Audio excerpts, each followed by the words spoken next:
Hi, first graders. I'm here to read you a story, and it's called Dear Juno. It's by So Young Pack, and it's illustrated by Susan Kathleen Hartub. So I'll give you a second to look at the front cover. Let's get started. Dear Juno. Juno watched as the red and white blinking lights soared across the night sky like shooting stars, and waited as they disappeared into faraway places. Juno wondered where they came from. He wondered where they were going, and he wondered if any of the planes came from a little town near Seoul, where his grandmother lived and where she ate persimmons every evening before bed.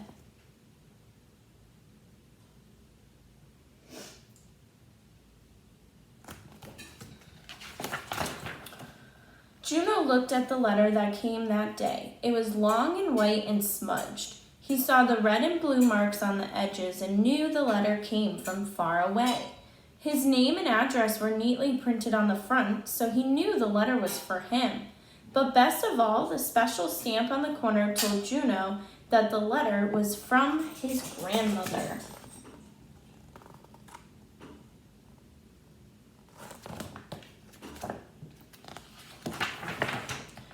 Through the window, Juno could see his parents. He saw bubbles growing in the sink. He saw dirty dishes waiting to be washed.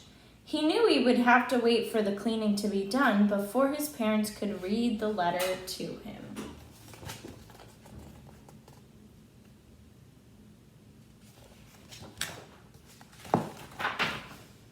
Maybe I can read the inside too, Juno said to his dog Sam. Sam wagged his tail. Very carefully, Juno opened the envelope. Inside, he found a letter folded into a neat, small square. So there's Juno and his dog Sam.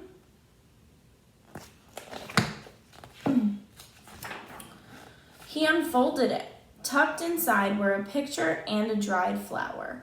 Juno looked at the letters and words, but he couldn't understand. He pulled out the photograph. It was a picture of his grandmother holding a cat. He pulled out the red and yellow flower. It felt light and gentle like a dried leaf. Juno smiled. Come on, Sam, Juno said. Let's find Mom and Dad. So if you look at the letter, it doesn't look like it's written in English, does it?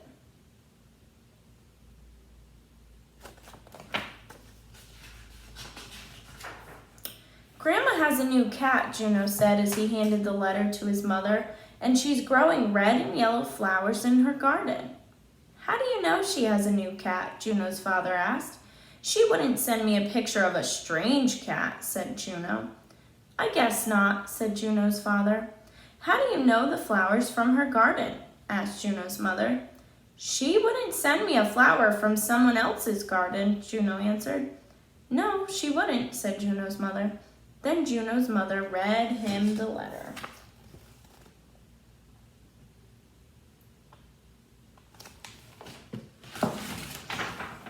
Dear Juno, how are you? I have a new cat to keep me company. I named him Juno after you. He can't help me weed, but the rabbits no longer come to eat my flowers. Grandma. Just like you read it yourself, Juno's father said. I did read it, Juno said. Yes, you did, said his mother. So if you look, I know it's backwards on the video, but if you look right here, there's the little letter that his grandmother wrote him. Even though she had written in a different language, right? His mom was able to figure out what it said in English and read it to Juno. At school, Juno showed his class his grandmother's picture and dried flower. His teacher even pinned the letter to the board. All day long, Juno kept peeking at the flower from his grandmother's garden. He didn't have a garden that grew flowers, but he had a swinging tree. Juno looked at the letter pinned to the board. Did his grandmother like getting letters too? Yes, Juno thought. She likes getting letters just like I do. So Juno decided to write one. So he's in school, and he's deciding to write a letter back. school, Juno ran to his backyard. He picked a leaf from the swinging tree, the biggest leaf he could find. Juno found his mother, who was sitting at her desk. He showed her the leaf. "I'm going to write a letter," he told her.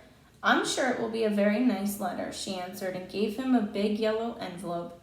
"Yes, it will," Juno said, and then he began to draw.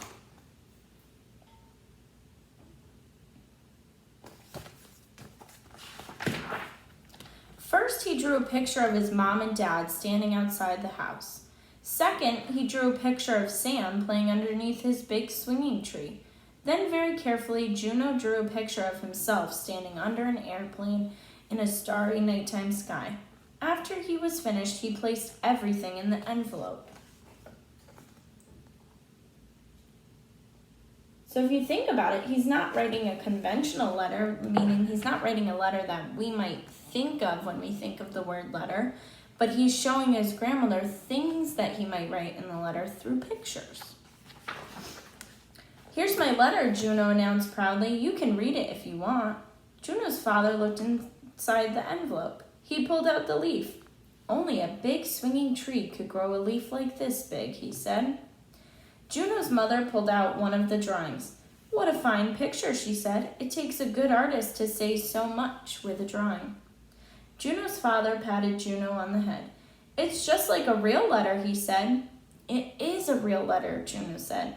"It certainly is," said his mother. Then they mailed the envelope and waited.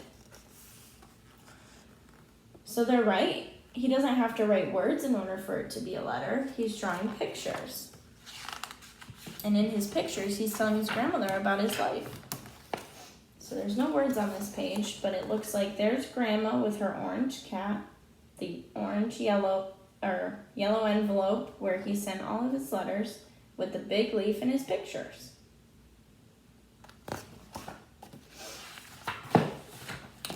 One day, a big envelope came. It was from Juno's grandmother. This time, Juno didn't wait at all. He opened the envelope right away. Inside, Juno found a box of colored pencils. He knew she wanted another letter. Next, he pulled out a picture of his grandmother. He noticed she was sitting with a cat and 2 kittens. He thought for a moment and laughed. Now his grandmother would have to find a new name for her cat. In Korea, Juno was a boy's name, not a girl's. Then he pulled out a small toy plane. Juno smiled. His grandmother was coming to visit.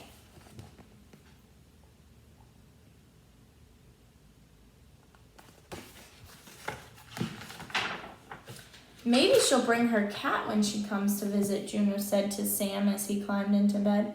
"Maybe you two will be friends."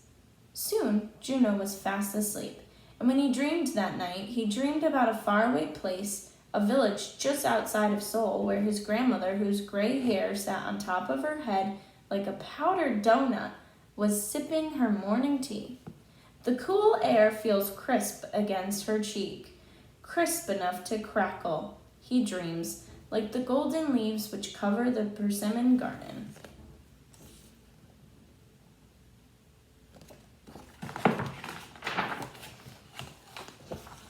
And there she is. And that's the end of the story. I hope you guys enjoyed, and it was a really good book, right? Have a good one.